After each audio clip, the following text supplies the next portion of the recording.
then there are quantitative issues to resolve, and we'll explain it. But another, perhaps to a more puritanical theorist, so one of the things that at least I have gleaned from learning about localization is that there are interesting mathematical structures called structures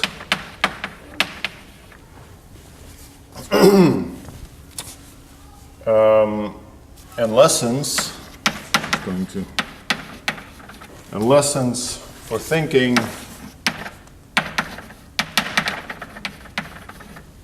about physics beyond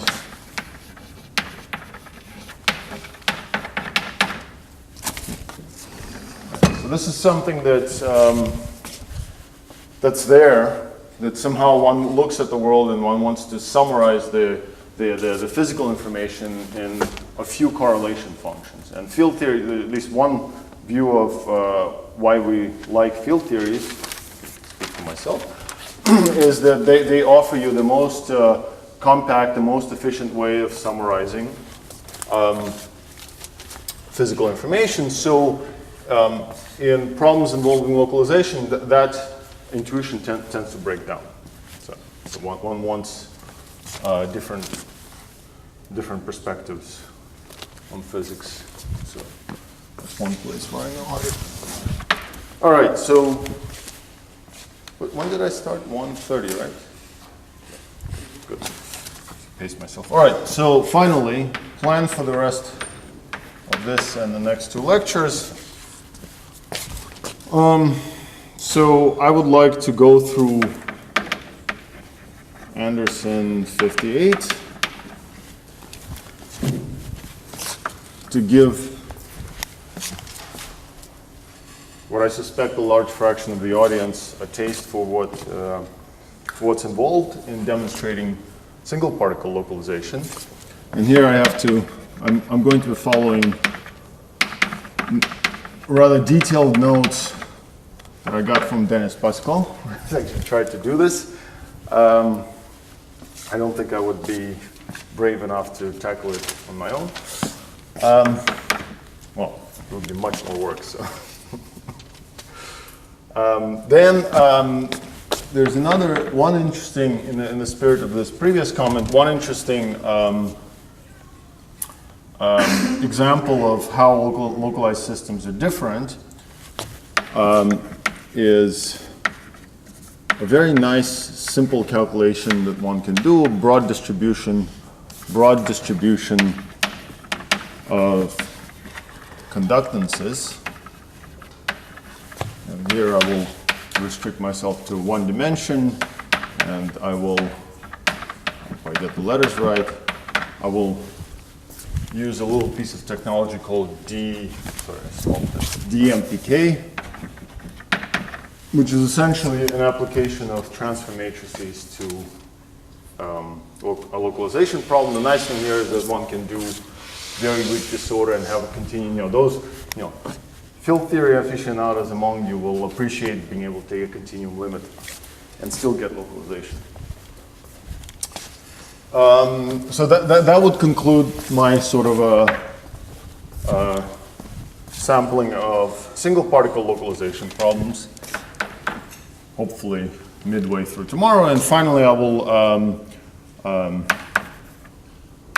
look at again, a perturbative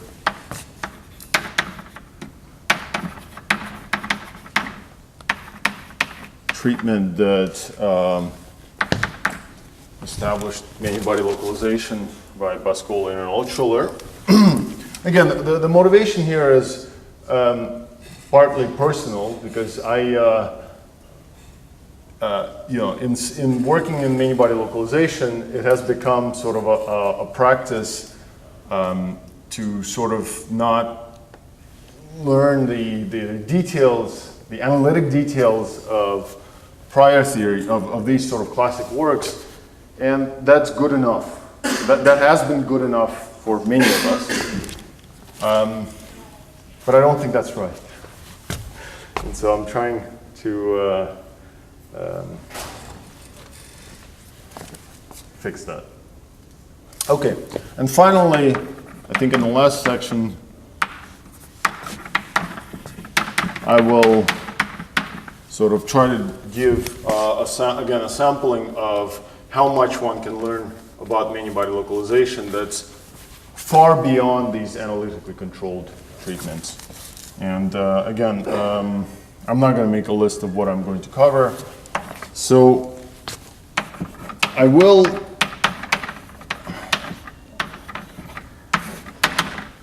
give you a menu of things that I could possibly swap in here in case if there's interest. So translationally invariant, MBL, including quasi-periodic systems.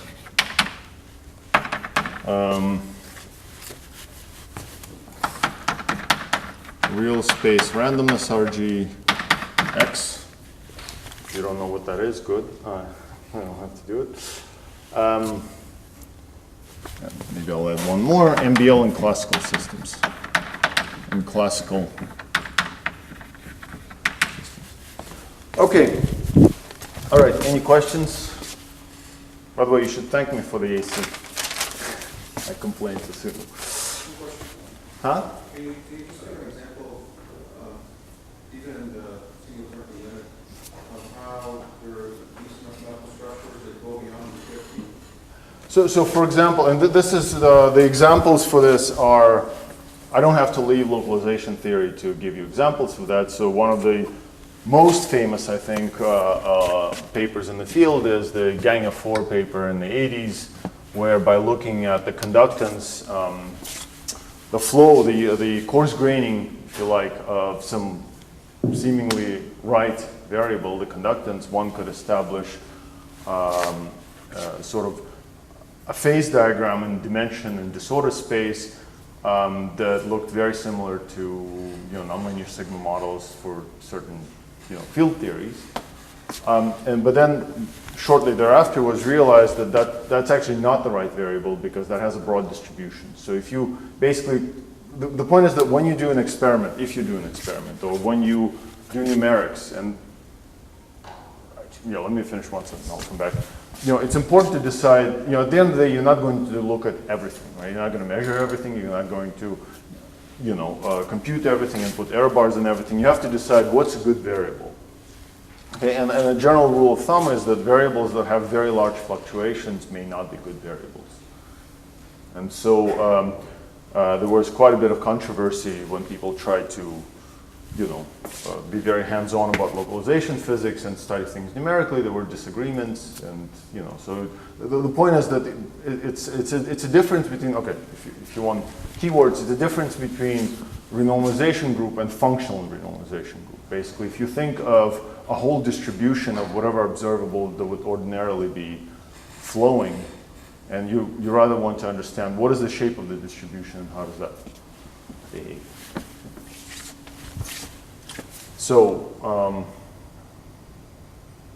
let me, in the interest, I'll be happy to come back to it when we do this. Hopefully it'll be somewhat self-evident. Okay, all right, let's press on. All right, so the workhorse for, oh God, this shade again. There we go.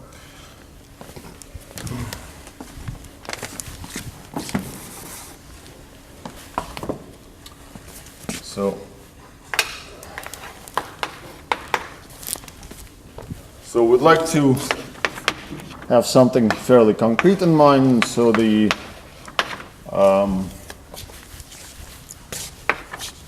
standard model, although I think Brian will throw some shade on this later, the standard model for studying Anderson localization is the tight binding model on some regular lattice, same 3 dimensions. And it has become customary to consider the distribution of on-site. These are on-site energy, these are hops. it's become customary to consider distributions that are mostly, the distribution of on-site energies that are, let's see if I get that right. So this would be a box distribution, symmetric box, not that it matters. So W is the strength of disorder, so what you imagine is just taking a real potential in a continuum space and just discretizing, just imposing on it a lattice. All right, and again, it's believed to be equally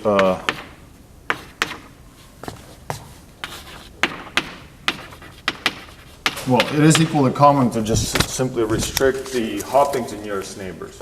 So if you have a lattice, say hypercubic lattice in 3 dimensions, I will only draw 2. The idea is that each side has a different value of the potential, which I'm going to indicate by the height of this bar with respect to the dot. And then there are hops on nearest neighbors. Okay? Yep. Say again? I don't quite understand the P of T expression. So the idea is that each side has a random energy. Okay. And that's a probability distribution. That's just some probability distribution. Right, so you basically make each side have its own independent but identical probabilities. So it's completely, what's the word? IID. Independent. Okay, I forgot what it stands for. Say again? What he said, yes. Thank you. Okay, so, right, so before we go and turn up disorder to localize things, it's worth reminding very quickly what is not localization. And so when the disorder is very weak, we expect plane waves or butchered up plane waves. So so what we expect is that in the absence of disorder, we have Bloch theorem and plane waves. In the presence of disorder, so plane waves they have some dispersion, and the idea is that in the presence of disorder, these plane waves are not going to disappear all at once. They will become relaxed. So this is a mean-free time. So I'm thinking of this as a relaxation in time. But there will be a complementary mean-free path. And so now we can use Fermi golden rule. Right? And the idea basically is that if you have a plane wave, you have this plane wave. Now this is K-space.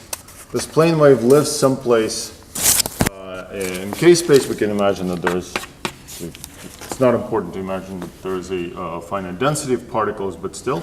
The idea is that disorder scatters you, does not conserve momentum, so it scatters you in momentum space, and it can keep scattering you, it can scatter you back. So if we want to consider the lifetime, we want to look at the available phase space to scatter on the same energy surface, because disorder is static, it does not impart energy. And so the lifetime calculation is 2 pi, again, this is just Fermi golden rule, 2 pi cube time. This is a shorthand for Fourier transforms.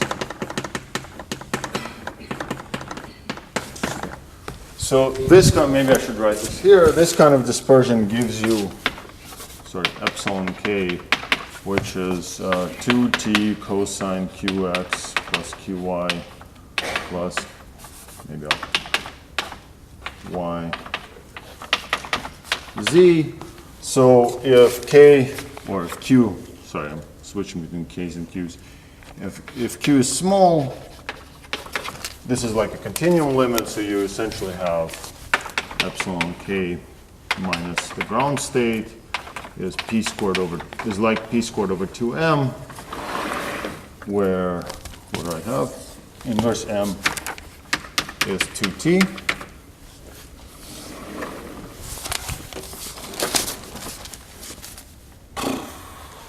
Right, and so this object is a variance of disorder, which you can compute from the disorder distribution. For that particular box potential, it's w squared over 12. And this lifetime calculation gives you w squared kf 24 pi t. So similarly, mean free path is v of tau. So it's h bar. Yeah, I guess I'm setting all h bars to 1. Yeah. There's 2 pi's cubed. Oh, wait, what's happening? Oh, yes, sorry. Thank you. V of, because of that factor of 2, this becomes 48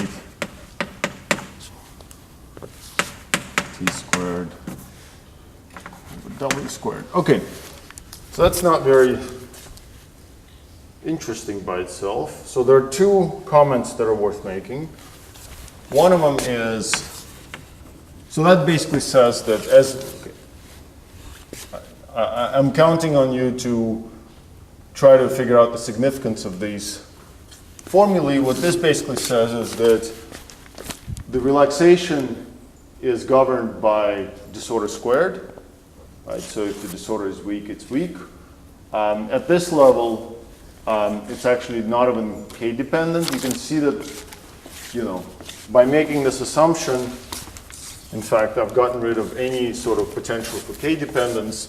One can get some back because of the density of states here, but let's not worry about that. So the things that are more interesting, not comments. So corrections to this result, there are two kinds of corrections. There's a kind of a correction. So this is called Born approximation, by the way. Born approximation. Born approximation. Okay. So this theory is controlled by KFL minus 1, also EF tau minus 1 being a small number. Okay. And one can do perturbation theory, and one can see what how that comes out of perturbation theory, and it really goes back to having the energy which defines to you an equal energy. So the dispersion defines to you an equal energy surface, which is of a lower dimension than the full spectrum, because basically the disorder potential scatters you everywhere in k-space. And simply having a dispersion which defines for you a lower dimensional equipotential, that guarantees that this theory can be made controlled in this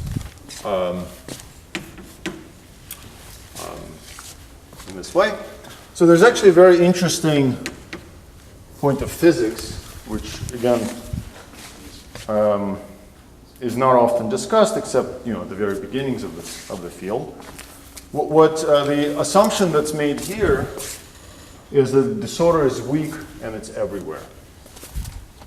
Right, so let me write in words what I want to say. Universality between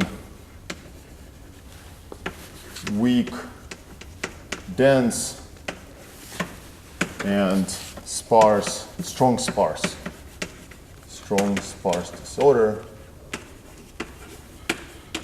So let me explain what I mean by that. So the assumption here is that you have a potential of that type, which is sort of just in this lattice, it's drawn from everywhere, but it's generally not a very strong potential.